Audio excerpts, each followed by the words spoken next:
Okay, good morning all. Good morning for those who are online on Zoom with us, and good morning for those who are online. Good morning for those who are online via YouTube who are following this program live. Thank you very much to our speakers for asking to be part of this today, and thank you to colleagues for being here. We appreciate all your time. What we're going to do, we may tweak our program a little bit and try to reimagine the program in a way because we don't have a lot of participants online. And so what we're going to do, we're going to start this program as part of what we've planned before, essentially a podcast. So we will have our speaker, Mr. Amara Onwakba, to speak. He is the head of programs for the Yadua Foundation based here in Abuja. They do a lot of activities on nation building policy and a lot of dialogues on the issues facing Nigeria and the country. And thereafter, we have a speaker who may join us. If he doesn't join us, we proceed. And then we can engage with those who are online and those who are outside on the Zoom with Amara on the issues which are the subject of this discussion this morning. The program that we are following, we start with welcome and introduction. That's what I'm doing right now. I will give a short presentation on the Imagine Nigeria project. And then we will have Mr. Amara speak. And then we will have discussion with Mr. Amara. And if the co-speaker joined, he will be able to also participate in the program. Again, let me say welcome. We're not too many, so there's no need to make this too formal. Welcome to this event and welcome for being part of this. The Imagine Nigeria program was launched about 2 years ago during the height of the COVID pandemic. It was a time when the whole world was in search of what next. The whole world was in panic, what's going to happen, and what do we do post-COVID? So the Nigerian government and the UNDP, the United Nations Development Program, got together under the office of the VP to think and rethink the future of Nigeria. So some of us were brought in, technical people, and also technical people in the office of the VP, led by Ms. Lanre Shashore, who is the special assistant to the presidency, serves as an advisor to the vice president. We've done the exercise. The report was launched in August last year by His Excellency the Vice President. And thereafter, we've been engaging in civil society in Nigeria's institutions like Yadua Foundation, like Sterling One Foundation, and other foundations around the country, and some institutions like in the civic space and the private sector space, trying to engage with them on some of the recommendations that we made on the future of Nigeria. And so the discussion this morning is part of that process. It's on Build Trust, which is one of the pillars in terms of the recommendation on going forward. So welcome everyone, and welcome Mr. Amara. Thank you for joining us this morning, and to colleagues, also welcome.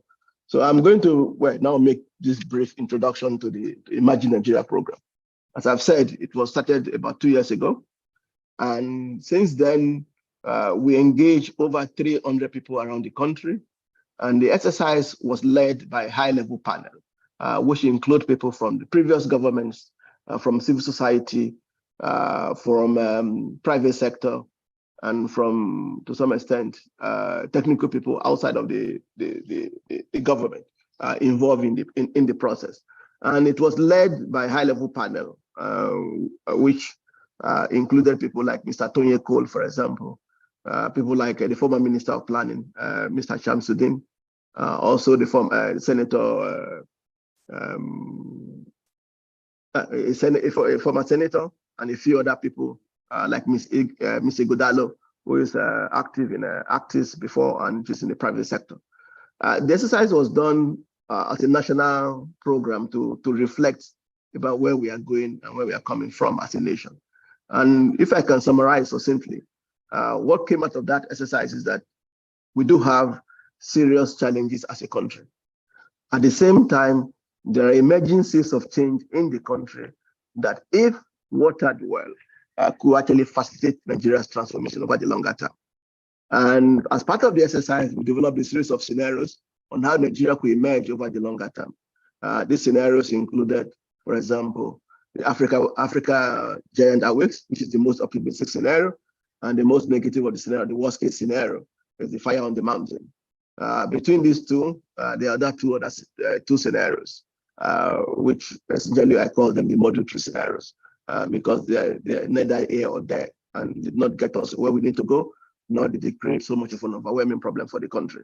But our objective is, how do we get to the most optimistic scenario? How do we transform Nigeria to become this African giant awake that we all hope for as citizens of this country? And to make that happen, the analysis that we made 5 recommendations in terms of policy interventions that the country can begin to work on. And one of these is facilitating the national narrative. Who are we? What are our values? How do we build a consensus around some critical issues that we, all of us Nigerians, whether you're in the north or in the south or in the east or in the middle or in between, can all agree to that this is the country we want to build? What is that? So that's what we call that building a national narrative. Then at the next level is the issue of building trust, which is the subject of this discussion today. Trust is a global problem at this stage, and it's challenging or more challenging in Nigeria, given our circumstances. And beyond trust, we also have 3 other policy recommendations. One is creating a culture of innovation. How do we build a country that is innovative, where innovation permeates all aspects of society, not just in one sector? And if we're going to do that as a way to ensure that we build a new economy going forward, which means we need to be able to transition from oil, as the world is also trying to transition from oil, and we diversify our economy. And so we made a recommendation that we need to build a green economy.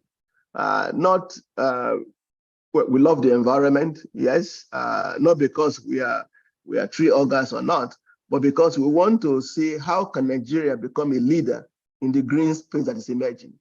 Everybody is talking about carbon-free, fossil fuel-free, and there are implications for this on the economic side.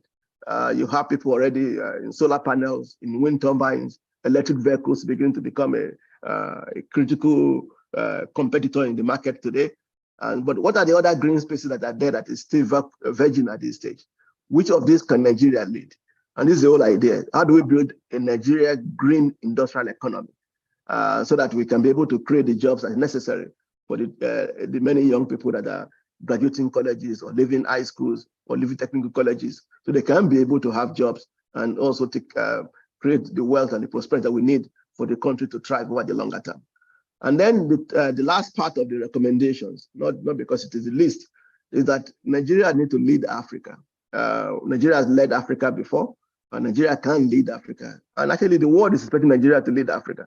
So how do we lead Africa in a way that we can help Africa develop, and in the process, we can also transform our own country so that Nigeria can become a transformed state.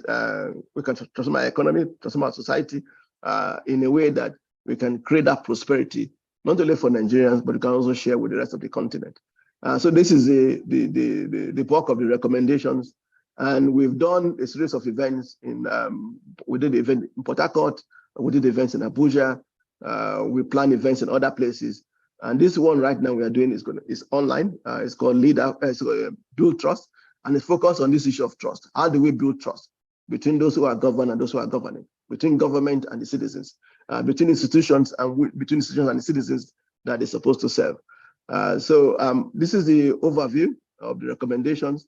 I will now pass to our speaker, Mr. Amara, to begin his talk on this aspect of building trust. Issue of institutions and building trust in Nigeria. What's the relationship, and how do one feed on the other? And how can we as citizens, and how can we as government, how can we as private sector, or how can we as civil society participate in reconstructing and rebuilding trust in our institutions? How can our institutions themselves also participate in building, in reconstructing and ensuring that people have faith in them? Let me stop now and invite Mr. Amara to give his opening remarks, and thereafter we begin to engage with him and also to discuss and engage among ourselves. Those who are online on YouTube, please send your questions and your comments, and those who are on Zoom, if you want to speak, please raise up your hand. Thank you very much. Mr. Amara, could you please start? Thank you. Thank you, Wenga, for that very good introduction. Can you all hear me? Can everybody hear me? Yes, I can hear you clearly. Okay, good. All right. I just wanted to confirm that I am on and I can be heard. So today, I think the conversation is about building institutions between different parts of society. And so I'm going to, the talk today, I'm going to try and follow a certain outline. I'll talk to you about the background of the issue in Nigeria. I'll talk about why it's important to build trust and strong institutions. I'll try and define trust and institutions, especially in terms of what does it mean? What are institutions? What's the relationship between them? We'll look at what makes institutions strong, what makes them weak, what are the things in Nigeria, for instance, that undermine public trust in institutions. And then we'll look at what the role of citizens are, how can you get involved, what is your responsibility as citizens, and what is responsibility of different parts of society in building these strong institutions. The key words for my talk today will be stability, predictability, reliability, and consistency. These are big words. And I think that if after this talk or after this event today, there are words that should always be ringing in our minds. And I think if there's nothing you take away from this talk, those four words, stability, predictability, reliability, and consistency, they should be words that you should remember when you hear trust and you hear institutions. Those are words that you should remember. Now, why? First of all, what is trust? So trust is a belief in the reliability, integrity, and consistency of either another person, a group, or an institution, or even a system. So if you have that belief that this system, be it a car or an institution or even an organization that you work with or you do business with, if you believe that they are reliable, they have integrity, and they are consistent, there's a chance that you will put trust. You won't worry when you engage. You won't take precautionary measures. You won't anticipate risk. You won't invest in caution when you are dealing with an institution or an interface that you trust. And so that's what trust means. And if that's the meaning of trust, it means that stability and predictability are things that people expect when they want to trust. Now, if stability and predictability does not exist, it's very hard for you to trust a system. So when it's unstable, when it's unpredictable, it erodes your trust. You begin to, withdraw trust from a system that is unstable or that is unpredictable. And the role of institutions is that institutions are the systems. They are the collection of norms and rules and procedures that anchor these two elements in society. So they are there. Institutions exist to ensure stability, to ensure predictability. Institutions are meant to be reliable and consistent for them to be able to provide that stability and predictability in society. And if you have stability and predictability in society, then there's a chance that there will be trust across different sections of society. So you need that consistent framework, and that's what institutions do.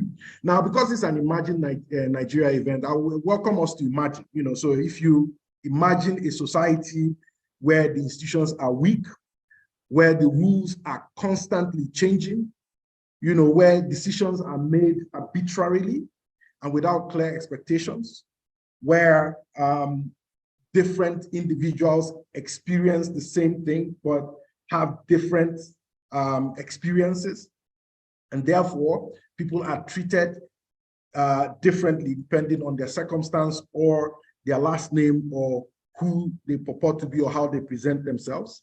Imagine that kind of scenario. If you can imagine it, if you are just imagining it, then you're not in Nigeria, because this is what we are experiencing in the country, and there is a lot of arbitrariness. There is a lot of decisions that are taken. There are shocks, policy shocks that create instability, that make it difficult for you to predict what will happen tomorrow, what will happen next tomorrow. If you ask Nigerians or businesses the plan for the future, there's a high degree of uncertainty that goes into that planning, because of course you don't have stability and you don't have predictability, and these things undermine trust. Now, if we look at, how do you measure trust? So if we look at Nigeria's situation with trust and say, where are we with building trust and building strong institutions? The metrics that you would look at is public opinion surveys. You can also look at voter turnout. If you look at voter turnout, it can tell you whether people they have confidence in the process, the electoral process, and the process of governance. You can look at compliance to government policies and regulations. You can look at corruption perception index. So how do the citizens view corruption, the level of corruption, or think the level of corruption is in the country? You can look at what the media is saying. You can also look at the frequency of protests and demonstrations. Those things will tell you just the level of trust between different parts of society. And in Nigeria, we have a bit of data. So for instance, the Africa Police Institute conducts on a regular basis a national cohesion survey. And one of the sections of that survey looks at trust in government and institutions in Nigeria. I'm just going to give you a highlight what was reported in 2022. So for instance, when you look at the president, you find that only 6% of the respondents say they have a lot of trust in the president. 11%, an additional 11% say they have some trust. An additional 20% say they have little trust. 63% say they have no trust at all. And if you go down, the National Assembly is one of the least trusted as well. Then the police, then the local government, then state government, then judiciary, then economic, and the EFCC, the army. And then if you now go up, people tend to trust more. For instance, traditional leaders, they tend to trust people who are from their own ethnic group. They tend to trust people of other religious faiths. Then they trust their own religious leaders. So in the scale of trust in Nigeria, you find that religion is at the top of trust in Nigeria. These are the institutions that people trust the most. Even though, of course, it's not 100% trust, but at least about 50% of people have some trust or a lot of trust in religious leaders, and on and on. Now, this is important because it gives you an idea of the trust between different parts of society and the relationship between different parts of society and the state. Now, if you want to look at what makes institutions strong, now, if we say an institution is strong, what are the things that we look at to see whether they are strong institutions or they're not? And some of the things that we look at are things like, for instance, is there a rule of law in that institution? Does this institution obey laws, for instance? Is it a law-abiding institution? And within the institution itself, does it hold itself accountable to a set of rules that exist within the institution itself? Is it transparent? Is it accountable? Is it independent? So for instance, can they operate freely, free from outside influence, like political influence? So for instance, the police or judiciary, can we look at them and say there is no political influence, there's no political party, there's no political interest that is driving the decisions that they make, the things that they do? We look at their capacity. Does the institution have the capacity to fulfill its responsibilities in terms of, does it have resources? Is it knowledgeable? Are the skills there?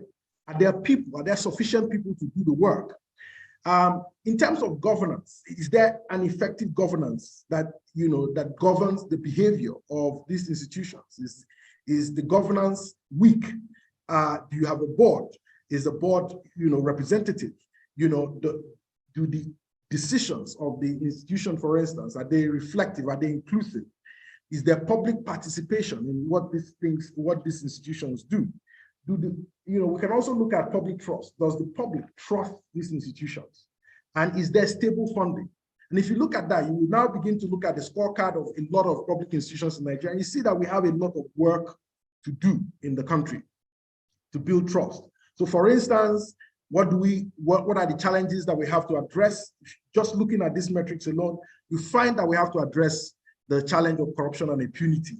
We have to deal with the weakness of the rule of law. So is this, if you get a court judgment in Umuahia, is this the same, are you going to be able to shop for another court, a different and completely opposite court judgment in Uyo or in Abuja or in Enugu? Is there accountability? Can you hold these institutions accountable to some things, to their responsibility? Do you even know what their responsibilities are? And can you hold them to accountability? And will there be consequences if those responsibilities are not met? Is there, we also have to address political instability in Nigeria. You find a lot of places where there's political unrest. You have government is, overreaching its responsibility. You have that there's ethnic and religious conflicts, and those things are also affecting the politics in the area. So if we want to build trust, if we want to build strong institutions, these are things that we have to address. Also, in terms of inadequate resources, a lot of institutions in Nigeria don't have the kind of resources that they require to fulfill their responsibilities. There's also inadequate capacity, which I'm sure that we are very familiar with. And then, of course, public participation. A huge problem with the strength of institutions in Nigeria is that institutions operate as if they are islands on their own. There is no consultation, no inclusion of the public, of citizens, in the way these institutions make their decisions, in the way the institutions also carry out their responsibilities. Even in terms of policies that come out of these institutions, you find that there is no consultation with the public. There are no discussions with different stakeholders across the country. There's no grassroots, town hall meetings, public perception, conversations that inform or go into policy making in Nigeria. So when policies are published, they come to the public as surprise. They are surprising, and if the position on those policies, there's no inbuilt consensus around those policies. And so they come to the system as a shock. And when institutions shock you as citizens, you find that it erodes trust. Now, some of the current problems that we have in Nigeria are connected to this issue of a lack of trust. So, for instance, if you look at pockets of fragility across the country that have emanated, in different places across the country and are resulting in insecurity, kidnapping, banditry, insurgency, calls for secession. All of those represent a failure of trust between some parts of the country and the rest of the country, for instance, or a weakening of trust between some parts of the country and the system of governance or the institutions of governance in that community or in that pocket where you have that fragility. Now, the result of this is that the legitimacy of the Nigerian state is weak across different pockets. So you find different parts of Nigeria where the state of the Nigerian state is seen as either illegitimate or that legitimacy is contested. Now, a lot of that is linked to the strength of the institutions. So if you have strong, fair institutions in those areas, it's more likely that those institutions will build mutually constructive relationships with society, and society will trust them and they will see them as legitimate. However, if you have those places where we call ungoverned spaces, where there is a breakdown of trust, there's very little credibility, there is little public service in those places, there's a high likelihood that the legitimacy of the state will be questioned and will be contested in those places. And usually when you have mutual distrust, it's not a one-off. You have that this becomes a vicious cycle where the trust would lead to more fragility, and then when government is trying to respond to the insecurity, it will breed a lack of trust again, and then the situation will get worse. And then just as government is trying to address that challenge, government doesn't have the capacity, and then it leads to another situation, and before you know what's happening, it's a vicious cycle. Another issue that's also a hallmark of weak institutions that we are currently experiencing is policy shocks. One example I will give is it has shocked the entire system and affected the supply of naira, the ability of people to carry out what they thought were mundane cash transactions across the country. And it's left a lot of people angry, it's left a lot of people frustrated, it's left people hungry as well. And this shock was not anticipated, not by policymakers, not by the citizens themselves. Now, when this happens, when you are going about your merry way as a citizen and you are, managing your life as it were, and suddenly government comes from nowhere and shocks you, it undermines trust, because then, you are waking up every morning and thinking, what will these people do to us again? And that weakens institutions, because you now have a disdain for some of these institutions. When you see them on TV, when you hear anything about them, there's anger, there is resentment because of what their policies have done to you and how they have affected your prospects in life. And so some of these things are things that government does, if even though that the intention is good, but the way in which it's applied to this, to society, the way it's done, the level of thinking, the design of the process, creates a situation where it undermines trust, shocks the system, it affects individuals in a way that it doesn't encourage that mutually constructive relationship between society, and the state. Now, so what are the things that we can do? So for instance, what are the illustrations, the examples of things that we can do in Nigeria to build trust? So for instance, I'll give two examples. Our legal system, for instance. We can strengthen our legal system, we can strengthen our judicial system, make it stronger, provide sufficient resources. We have situations where there's, the system is overburdened. Before you can even access justice, there's a long backlog of cases.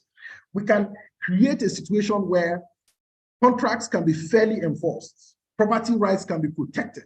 You go to justice, you expect to be treated fairly. Everybody receives the same treatment. Know that if you get one decision in Umuahia, if you are taking it to Uyo, if you take it to Abuja, it will still be the same thing. If you go to the appeal court, you get a certain opinion. By the time you go to the Supreme Court, it would not be radically different. Now, if we build a system, a judicial and legal system that is like that, there would be stronger trust. People will believe that there's a backbone to society that strengthens the social fabric. The other aspect is the financial sector. A lot of Nigerians, depend on the economy, and because we have a lot of inequality and many poor people in this country, the financial sector, the economy is critical, because for some people it's a decider between life and death, and hunger and sleeping hungry. And so the financial system has to be stable. People have to be able to put their money in the financial system and trust that they will be able to get it out, that you will not put ₦1 million and you'll be struggling to get 20,000 naira out of the system. You have to be able to trust these institutions. So again, you can look at the media institutions, for instance, that are people guaranteed that they can talk freely, that there's freedom of expression, that there is accountability, that they can go to television and they can demand accountability from government, and someone will not pick them up, outside the gates of that radio station. So if we are going to build trust, these are the kinds of environments, these are the kinds of things that we need to start doing, and the backbones, strong institutions that we need. Now, how would you citizens be able to contribute? Well, what can you do to help build strong institutions? The first, obviously, is make effort to hold institutions accountable. Don't accept subpar performance. Don't accept things that do not make sense. Don't accept things that are not in your interest. So defend your interest. Do what it takes to hold institutions accountable. If it means protest, demonstration, if it means civic engagement, if it means mobilizing other people that think like you to demand accountability from government, to say no, to express your dissatisfaction with the performance of public institutions, please do so. Also, report corruption. Have some faith in the complaint management systems, in the reporting systems, whistleblowing systems. There is a whistleblowing policy for the federal government at the moment. Use it, leverage it, report corruption, continue to do so, build a culture of saying this is wrong and it's unacceptable and it's not normal. Participate in elections. We have elections coming up in the next 2 weeks. And if you look at voter turnout in Nigeria, it's very low. It's one of the lowest in West Africa. You can't influence the strength of your institution if you don't go out there to, elect and choose leaders, not just by party affiliations, not by ethnic associations, not by religious associations, to choose leaders who are committed to transparency, who are accountable, who believe in good governance, who have a track record of being held accountable by citizens, and you putting themselves out there for accountability. Also, support anti-corruption efforts, whether it is driven by civil society, it's driven by government, it's driven by other aspects of society. Support it. Join those efforts, participate in campaigns, share them on social media, have conversations, attend meetings like this ones where we are talking about anti-corruption efforts. Support good governance, so where there's good governance, say it. Where you see an example of something that works for citizens, that represents the interests of the people, that is done to build public trust, support it, incentivize it, commend it, retweet it, we share it. Show people examples of things that leaders can do to address, to build strong institutions. Also, advocate for reform. So things are not working. Speak up and say, look, these are the changes, the wholesale changes that are required in the system to do so. Even if it is a small government institution, if it's a registry, marriage registry, in Ikoyi, for instance, or it is a place where you pay taxes, or it's a place where you go and get your ID card, or even if it is a passport office, for instance, advocate reforms, things that work for citizens, that look from the citizens' perspective, not just what government wants to achieve, but how do citizens feel going through this process? And if it's not working, advocate for reforms. But also promote civic education. What are the responsibilities of citizens? So participate in civic education, educate other voters, have conversations, teach people what to do, just like what I'm doing now. This is part of civic education. It's trying to educate you about what you can do, how you can volunteer, how you can participate. A society works when citizens are willing to step out of their private interest and step into public interest and participate and invest time and effort. That doesn't actually require money in return, but effort that you do in order to make society better, to make other people better, to make sections of society that are not yours, that are not you, that are not your family better. If you make those investments consistently, reliably, what you will find is that those little investment that citizens make will translate into stability and into predictability. Thank you. I think I'm done with this presentation. I'm happy to take questions at this time. Thank you very much, Amara, for this presentation. It covers a lot of the issues, and I'm sure the participants are willing and eager to engage with you on this. For that, we're going to pass it on to, I'm going to pass on Somkele and Olamide, our colleagues, if they're online. They're going to be managing this process of Q&A and discussion with the panel. Just before I go, you mentioned some keywords: stability, reliability, predictability, and consistency. Where does transparency fit into this? Let's just start it off. Well, transparency feeds into predictability. It feeds into reliability. So when you can see how systems work, when you can see what systems are doing, when you have a visibility into what an institution is doing, what it does is that it affects your perception of what makes that system predictable. So if I know how you make the soup that you are making, I can predict what is happening. I can predict what is, how it will turn out. So that feeds into predictability. That also feeds into your perception of reliability. But if things are not transparent, if there's a black box, there is that reticence of, trust, because, anything can come out of a black box. Tomorrow it could be something else.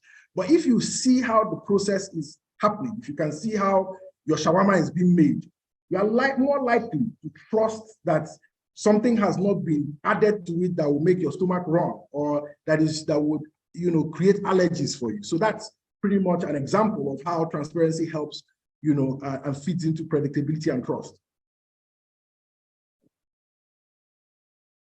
Thank you very much. I've just been reminded by our team that we were supposed to show a video, about 3 minutes.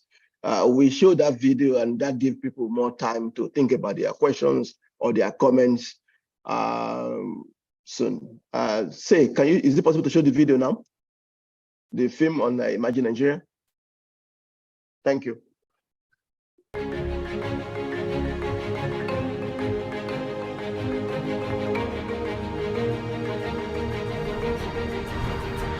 Here we are, looking into the future of our Nigeria, a country filled with abundant talent, energy, and creativity, ready to embrace a new era.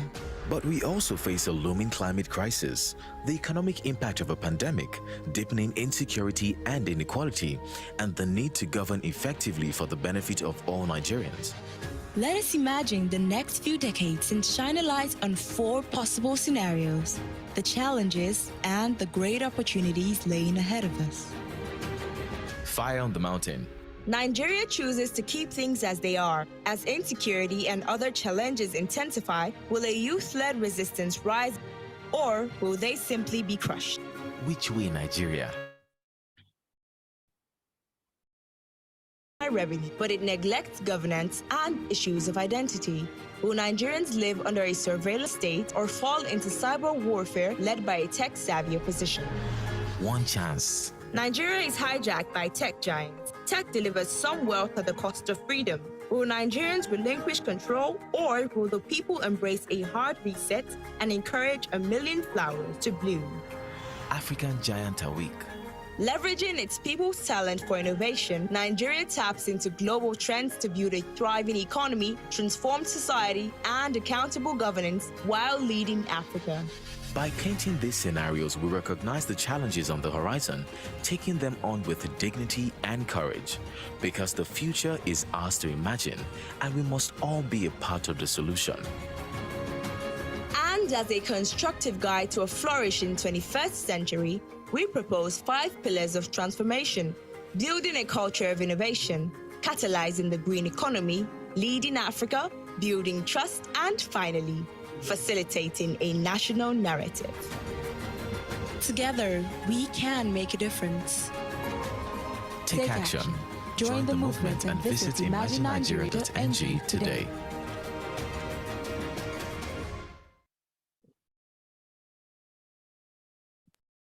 Thank you all. Hope the video was clear. I will now invite my colleague, Somkele and Olamide to take over. They're going to be facilitating the session for Q&A. We are hoping that people will participate actively. If you're in the Zoom call and you want to speak, just raise up your hand. And if you're on YouTube, please send your questions by chat. Thank you. Somkele.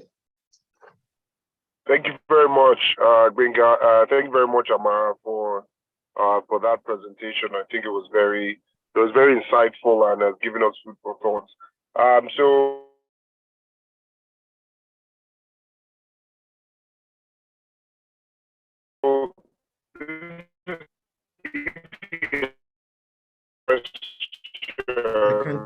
You're breaking up. Okay. Please, can you put them in the chat box or in the YouTube comment section?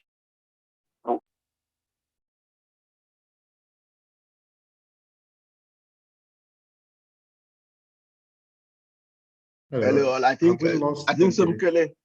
Yeah, I think Somkele is probably having internet issues, and I don't see Olamide online. So I will continue this process. So I think what he's trying to say is this, which is what I said earlier.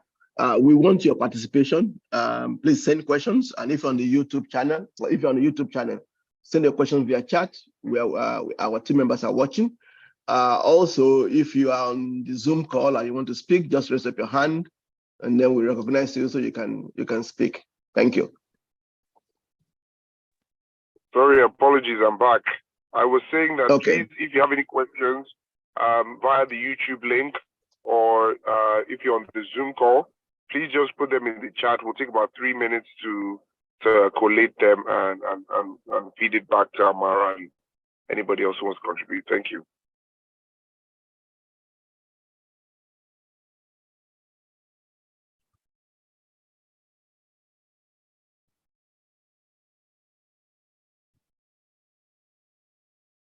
Okay, while people are thinking, let me go back to Amara again. Thank you very much for the exposition. You mentioned the role of the citizen in this process, how the citizens can engage and be part of making this necessary change happen in terms of building trust to make things happen better for everybody. When you talk about the citizens, the other part is the role of the institutions themselves. What can the institutions themselves do to build better trust in the citizenry? What are some of these key things that can be done to begin to break this vicious circle that we find ourselves today in Nigeria and in many other places in the world? Thank you. So with institutions, how can they make themselves stronger? Or how can government, the state, make institutions of the state stronger? The first is addressing corruption. Corruption is a big issue in Nigeria, but corruption is not just because it's not just a problem because it denies citizens resources. And it's, majority of it, the conversation around corruption in Nigeria is the fact that resources that are meant to do other things for citizens are being consumed by a few. But corruption, what it does is that it undermines the integrity of institutions. Even the people within the institutions themselves begin to see other incentives or find incentives to do things that are not the core function of that institution and not core function or their core roles in that institution. So people are motivated to do things that are not related to service delivery, that are not related to the values of that the institutions actually represent. And what that does is that it incentivizes abuse of power, incentivizes other vices. So eventually the quality of performance of all of those institutions are weakened. Another thing that the state can do and government can do to address or to build and make institutions stronger is to make them more transparent and accountable. The more transparent these institutions are and the more accountable that the institutions are made, then the institutions become stronger. And the perception of citizens of these institutions actually improve. I'll give an example and permit me to tell this story. I always tell people that INEC registration, the voter registration that you go through, is a great example of transparency. And it's the only biometric registration that you do in Nigeria where you are seated on the same side as the person who's registering you. So you get to see what's happening as the person is keying your details into the computer.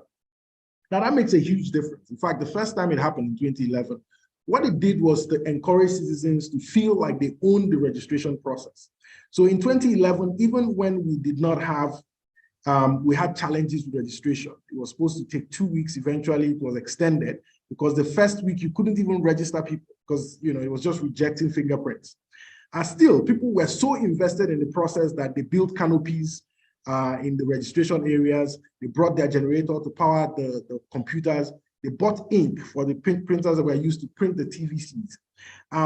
The reason why people felt so invested in the process was because it invited them to participate in the process in a way that they'd never experienced it before. You were sitting side by side with INEC and you were looking at the screen together. And if the person types your name, and for instance, your name is Olubenga, and it actually has a, the Benga has an H at the end, you are able to say, no, add H to it. So you see what goes into the system as it's being typed.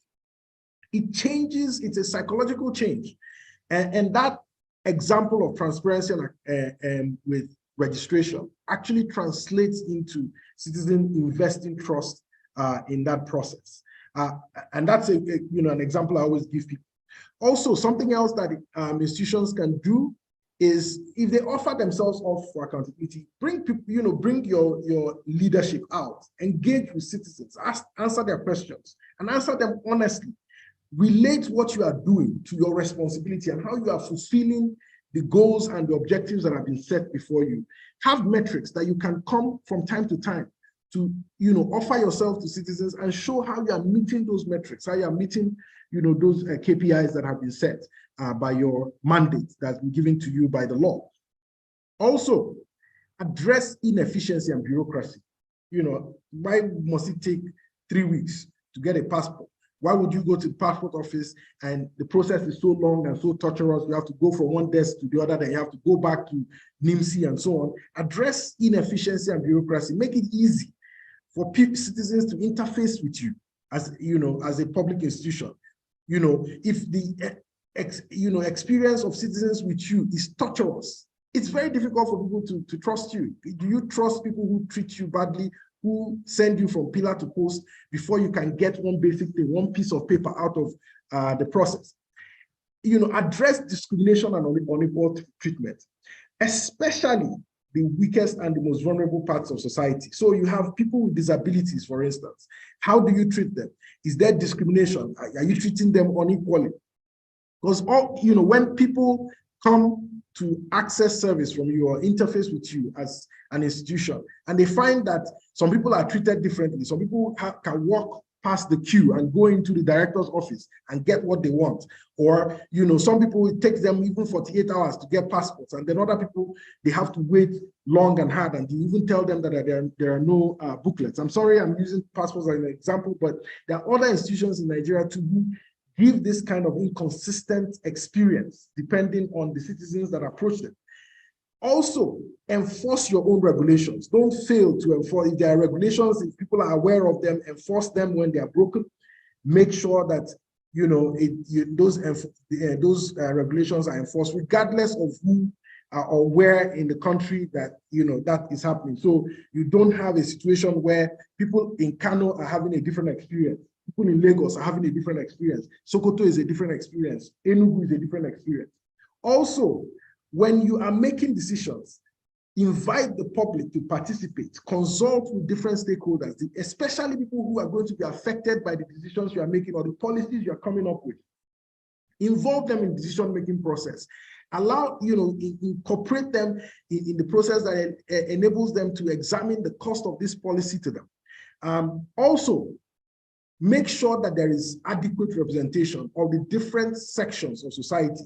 So are there enough women in these organizations? Are there enough people with disabilities? Are there equal representation of young people? Because when there is equal representation, what you find is that different interests of the different members of society are now represented in this institution. So people begin to trust more that, this institution looks more like me, looks more like, my beliefs and my preferences in terms of policies. So those are the recommendations I will make for government and institutions to strengthen themselves. Thank you very much, Amara. So we're actually having a flurry of questions coming in now. So I don't know if you want me to take them one by one. I'll ask you and then you reply, or should I give you all 4 of them at the same time? Well, if you can do it one by one, that will be fine, because you have the records, and then of course I can take them one after the other. Okay, so one of the questions is, building institutions is usually perceived as the government's job, so that's in all its branches and tiers. What can civil society do to contribute to building trusted institutions in Nigeria? Now, if you understand what institutions are complex systems of norms, values, rules, and procedures. You understand that the building of institutions is an all of society responsibility. So it's not just government. So there are government institutions where government has the upper hand, the greater influence, the greater control of building those institutions. But civil society, citizens, other sections of society, including private sector, have a role in contributing to how those institutions are built, the behavior or the culture in those institutions. Even the people who people those institutions are parts of society. They are individuals within society who return home and are part and parcel of society, they also have a role in the culture, in the norms of those societies. Civil society can have an influence in terms of norms and can help set the values of society. So what do we value? What are the things that we would do regardless of whether there is money involved or not? Those are values. Those are things that we hold sacred. Those are things that we, as civil society can influence those values. In fact, it is within civil society that conversations of values, discussions about values, the elevation of values, the conversion of interest into values, that's where all of those things happen. And when you have robust civil society, when civil society is strong, and when there is a lot of public participation in civil society, you find that civil society is able to, has the levels to influence norms and values and so on. And I must say that institutions are not just things that governments come up with or things that are associated with government. There are a lot of social customs, tradition, practices that are the foundation of what institutions are. So even some of the behaviors that you see in government institutions, they emanate, they come from other social customs and traditions and practices that are outside government and are embedded in society. So for instance, norms about power asymmetry in terms of women and men, power asymmetry in terms of people who have, who come from a certain family and people who are not, so political elite and the masses. Norms about young people and old people in terms of their influence in decision-making and the direction of society. All of those norms, those systems, even institution of marriage, institutions, all of those things influence the behavior of public institutions. So if we are having conversations and constant exchanges around how those norms can be changed, how those norms can be upgraded, how those norms can be transformed so that the interest of a broader section of society is covered and protected. If we can have those conversations, if we can modify those behaviors, then you will see that they will translate into stronger institutions, public institutions in government.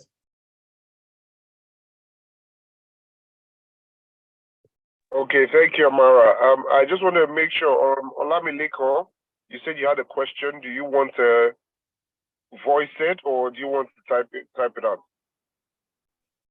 Okay, good morning, everyone. I think I would like to just throw it up to voice it, if you don't mind. Yeah, please go ahead. Please carry. Okay, thank you. Okay, thank you so much for the organizers of Imagine Nigeria and also Mr. Amara for his time, even though I know he's trying as much as possible to add everything up due to time, and a big thank you to you for that. And also, here's my question, and the question is in the area of accountability.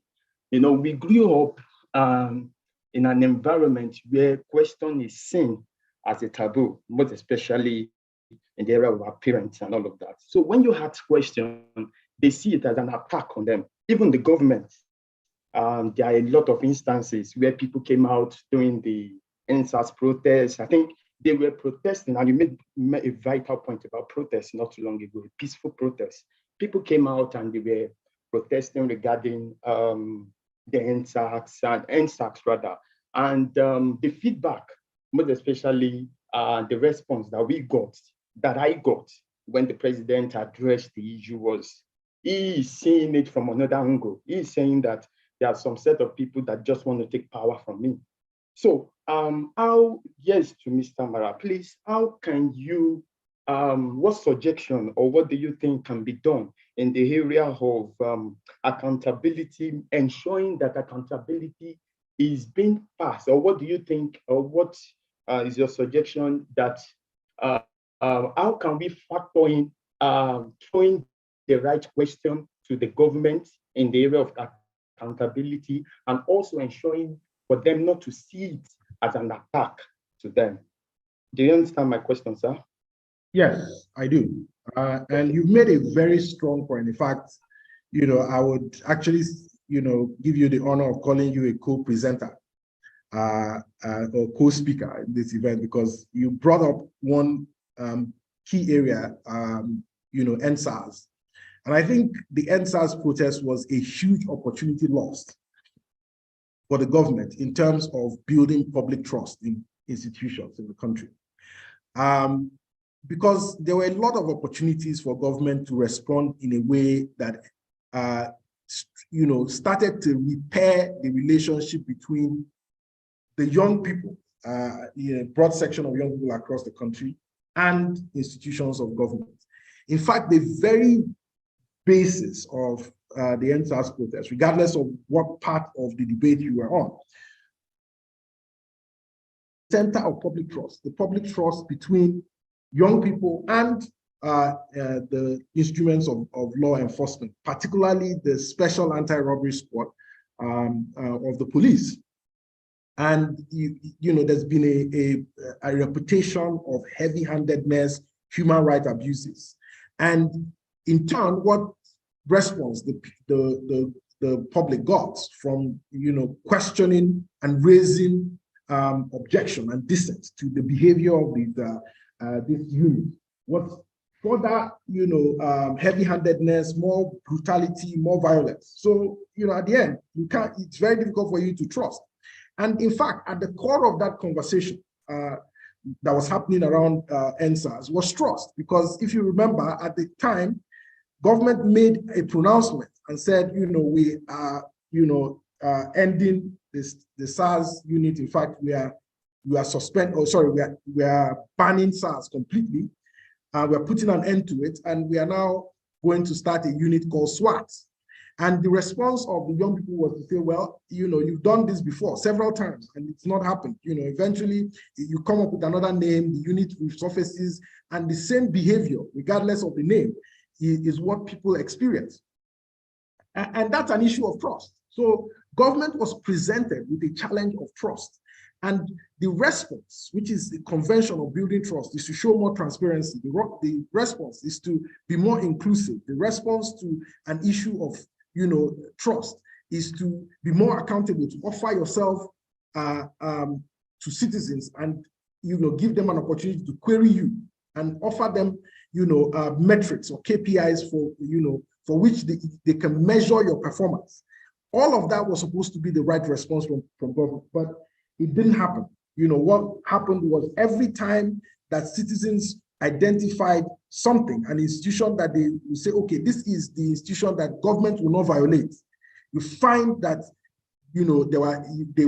those institutions or those rights were violated, even at a point where people were sitting on the ground waving the flag and singing the national anthem, which are symbols of the country, symbols of the state, symbols of the nation. Still, they were not enough deterrents for police and government brutality.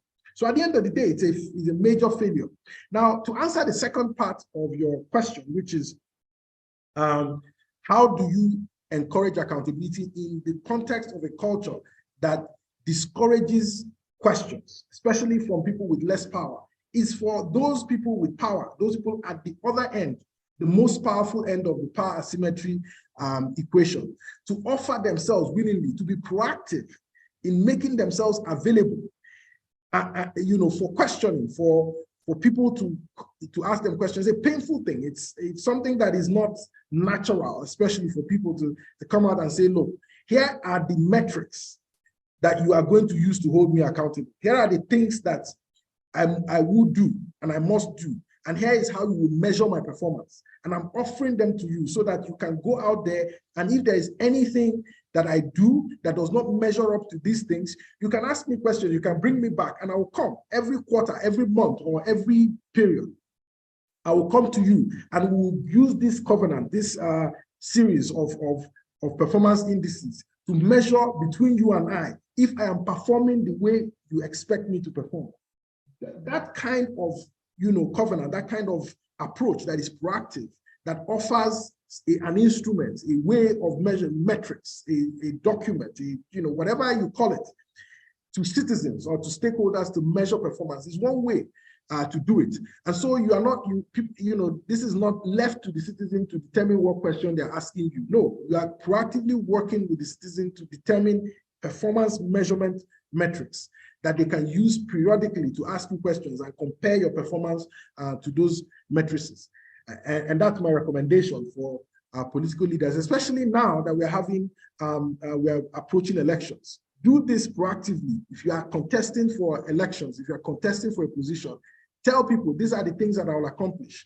Give it to them as a performance metric, a performance index, and say, you can measure me every year, every quarter by these things. We will sit down and you will ask me questions about how I have performed against these promises I have made. Thank you, Amara. That segues perfectly into the next question. Because you spoke about KPIs, and I'm interpreting it as mechanisms that measure this trust. So one of our viewers has said, how can we monitor the effectiveness of these mechanisms that are aimed at improving trust? Well, you reduce them to indices. So for instance, when I started my presentation, I talked about certain metrics that if you look at in society, you can use to measure trust.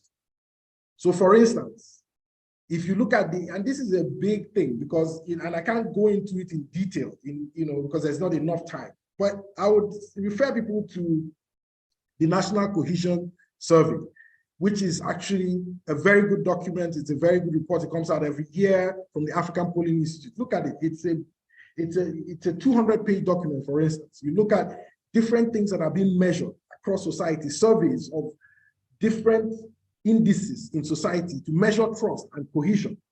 Now, that's one way to measure it. You're asking people, what do they think about the president? What do they think about the National Assembly? How much trust?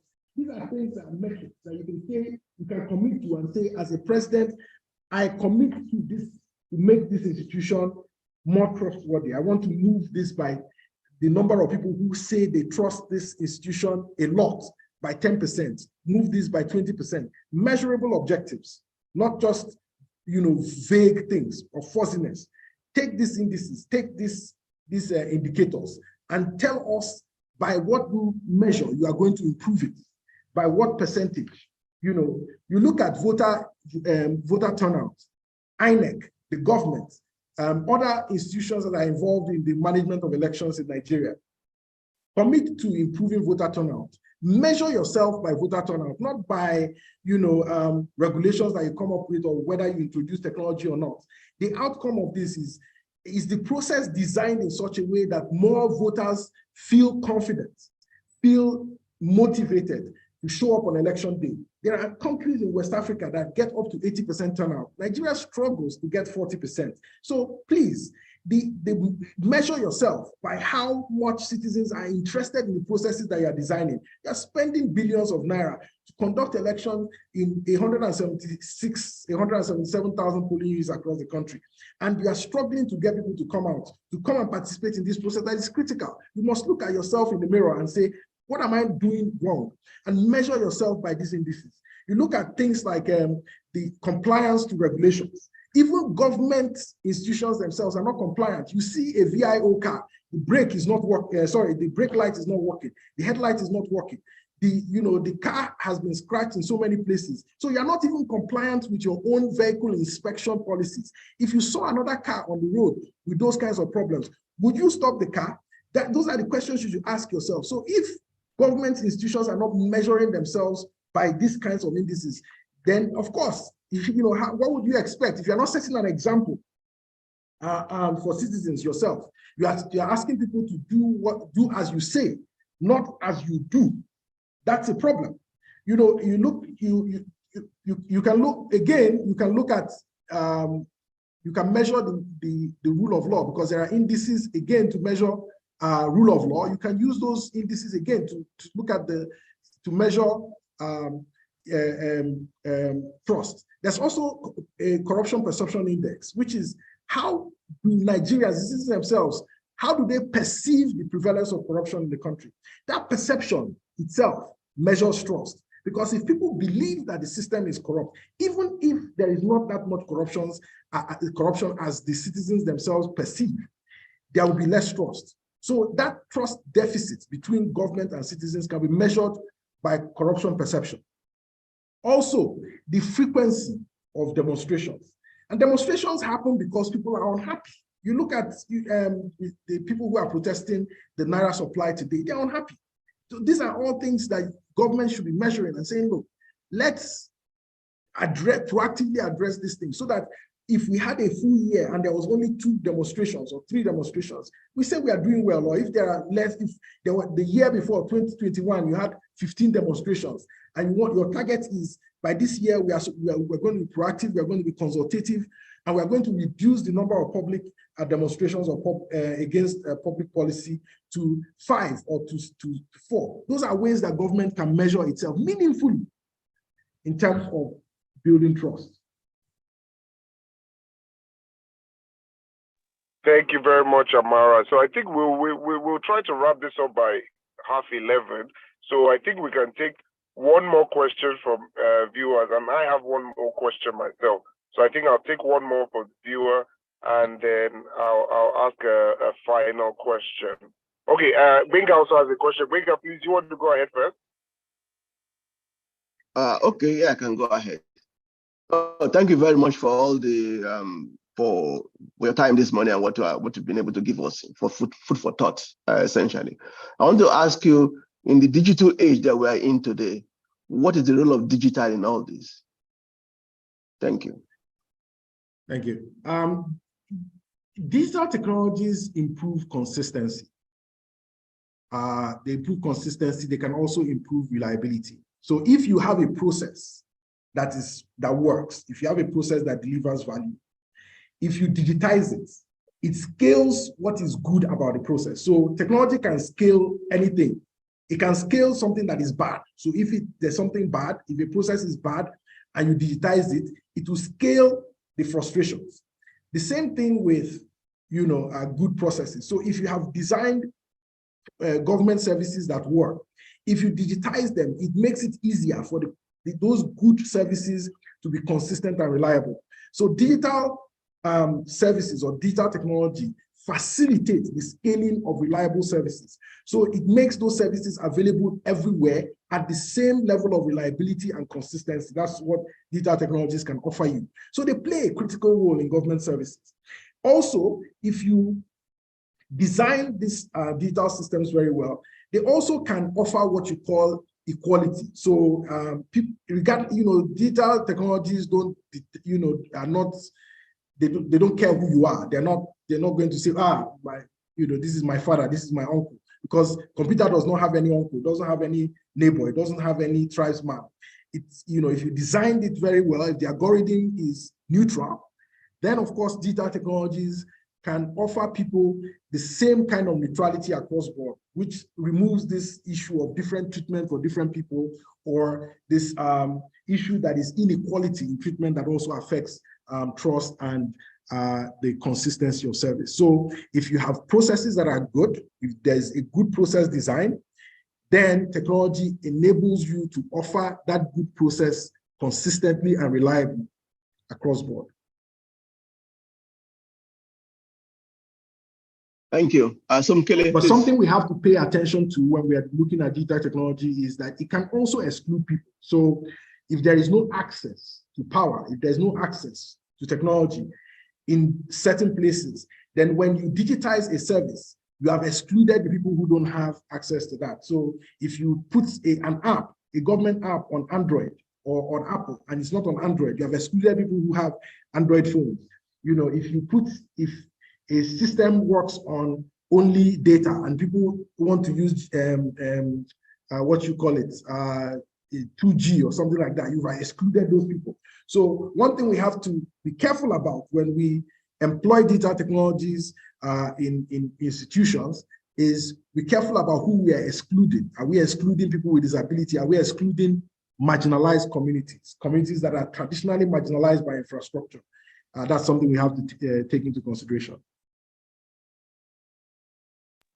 Okay, thank you. I think I'm going to ask, it's going to be a loaded question just to finish it up. So these institutions, first of all, they are made of people. There are people that work within these institutions, like literally. How much, so this is the first part, how much of the mistrust in institutions has built up as a result of a mistrust in ourselves? Two, some of these institutions, the issues that we have in Nigerian institutions, is it also as a result of having too many institutions with duplicate functions? So therefore, people are trying to one-up themselves and are getting it in each other's ways. And finally, along that same line, how do we ensure that trust is a priority for our leaders or in leadership? Thank you. Yes, so you are right. When society doesn't trust itself, when different parts of society have distrust with of each other, it reflects in the nature of the institution. So institutions cannot exist outside society. They are part of society and they are peopled by society. But also, that is why you need institutions as well. So that's why, it's a vicious cycle, because you need institutions so that the vagaries of human behavior and human perception are reduced in such a way that you have consistency. Because, if institutions, if decisions in the behavior of society is dependent on just people, then you will find inconsistency. Human beings are not consistent and they're not reliable. You wake up one morning, you are sick, and if the opening of the airport depends on only one person, and that person is sick, or that person's car has broken down on the road, everybody misses their flights because the airport gate can't be open. And believe me, it has happened. It's happened to me before in Nigeria, where we got to the airport. It was a first flight in the morning. The person who had the key to the gate had not showed up. And so passengers couldn't get into the airport terminal to board their flights. Now, this is the reason why you need institutions, so that you can take away certain things from the vagaries of the instabilities that affect other, human lives.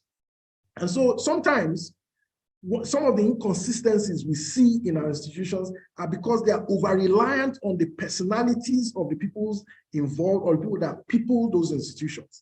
And so we have to look at how we can design our institutions in a way that they are agnostic of these kinds of issues. So we have to look at that and say, yes, acknowledge. And I think this is something that we have to do, and is a self-reflective thing that Nigerians is to acknowledge that, yes, we don't trust each other. So, and we don't trust ourselves. And so we must, if we are designing institutions, as much as possible, remove design processes that can function regardless of the personal inclinations of people involved. And there are ways to do that. So, there are countries like Brazil and so on that have navigated these problems in the past, and we can learn from them and learn how to design these processes that, regardless of who's in power, regardless of the tribe, the religion of the person who is at the head of the institution is still able to offer a consistent and reliable behavior today as it did yesterday. Now, you asked another question. What was your last question? Please remind me.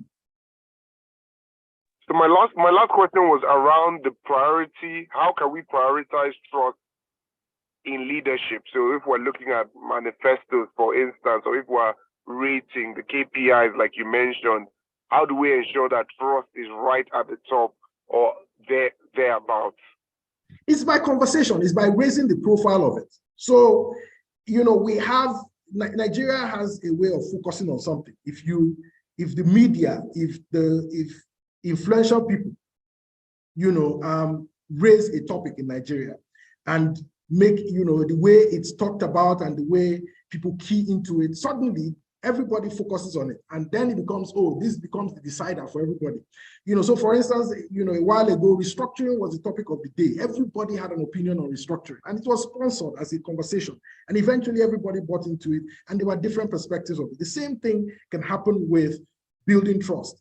The truth is that a lot of us, we see a lack of trust as part and parcel of Nigeria. So this is how Nigeria is. So it is our identity. We are, Nigeria is an untrustworthy place. It's an untrustworthy society.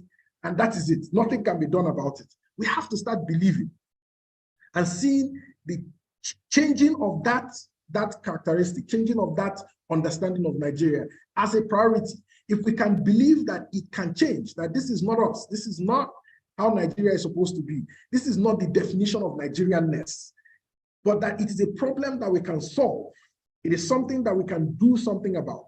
Now, if we understand just how fundamental trust is, that Nigeria can't function, the country cannot achieve its objectives, all the dreams that we have about your company becoming big, your institution becoming better, your life becoming rich, your family being able to afford food.